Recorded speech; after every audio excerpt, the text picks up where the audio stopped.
ఒక్కసారి కొమ్మూరి గోల్డ్ కి కాల్ చేయండి. తాకట్లో ఉన్న మీ బంగారాన్ని విడిపించి మార్కెట్ ప్రైస్ కి వాళ్ళు కొనుక్కుని మిగతా డబ్బులు మీకు ఇచ్చేస్తారు. ముందుగా విశ్వాస తీర్మానంలో ప్రజల కొరకు ఉన్న ఈ ప్రభుత్వాన్ని, మనస్సాక్షి కలిగిన ఈ ప్రజాస్వామ్యాన్ని ఆదరించి విజయం చేకూర్చిన గౌరవనీయ సభ్యులందరికీ మన ప్రభుత్వం తరపున నా హృదయపూర్వక ధన్యవాదాలు తెలియజేస్తున్నాను.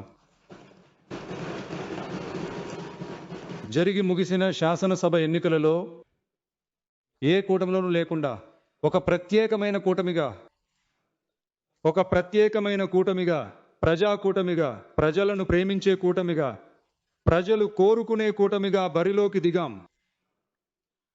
67 మరియు 1977 ఎన్నికల ద్వారా ఏర్పడ్డ సామాన్యుల ప్రభుత్వాల వలె శాసనసభ ఎన్నికల ద్వారా తమిళగ వెట్రి కళగం కూడా సామాన్య ప్రజల ప్రభుత్వాన్ని ఏర్పాటు చేస్తుందని ప్రజలతో మేం నిశ్చయంగా చెప్పాం. ప్రజలు కూడా మన మీద నమ్మకాన్ని ఉంచి నిశ్చయంగా ఓటేశారు. విజయం సాధించే ఆ చరిత్ర పునరావృతమైంది. విజిల్ అలా విజయపు అలగా మారింది. ఒక వేలి విప్లవం కాస్త విజిల్ విప్లవం అయ్యింది. పార్టీ పెట్టిన 3 ఏళ్లలోనే 34.92% ఓట్లతో 1,72,26,000 ఓట్లను ప్రజలు ఇచ్చారు. తమిళగ వెట్రి కళగంను అతిపెద్ద పార్టీగా అసెంబ్లీకి పంపించారు. పార్టీ ప్రారంభించిన 3 ఏళ్లలోనే చాలా తక్కువ తేడాతో, ఒక నూలుపోగు అంత తేడాతో సంపూర్ణ మెజారిటీ కొంచెం దూరమైంది. కాబట్టి ఈ ప్రభుత్వాన్ని ఒక మైనారిటీ ప్రభుత్వంలా ఎవరైనా భావిస్తే అందులోనూ మాకు సంతోషమే. మేమే చెబుతున్నాం, ఇది మైనారిటీ ప్రభుత్వమే.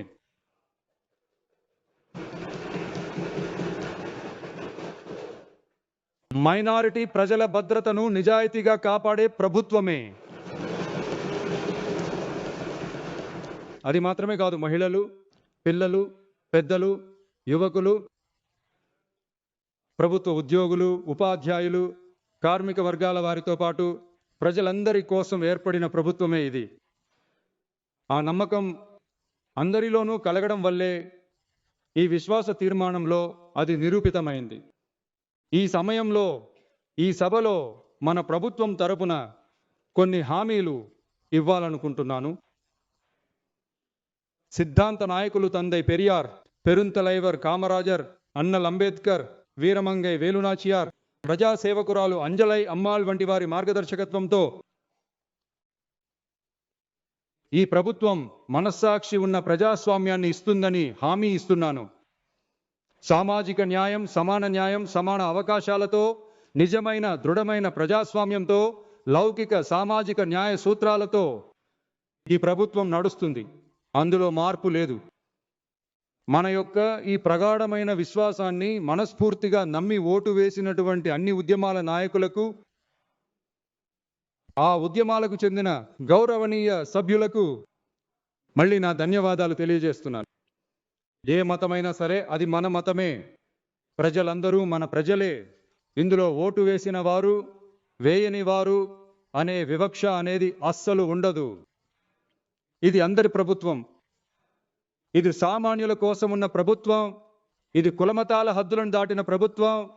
ఇది వివక్షను చూపని ప్రభుత్వం.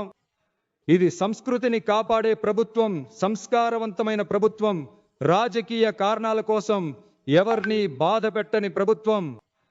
ఇవన్నీ రాను అర్థం చేసుకుంటారు. కాబట్టి ఉలిక్కిపడి జవాబివ్వడం కన్నా ధైర్యంగా పనిచేసి విజయం సాధించే ప్రభుత్వం. ఇది పదవి, అధికారం కోసం ఏర్పడిన ప్రభుత్వం కాదు. నమ్మిన ప్రజలకు రుణం తీర్చుకోవడానికి ఏర్పడిన ప్రభుత్వం.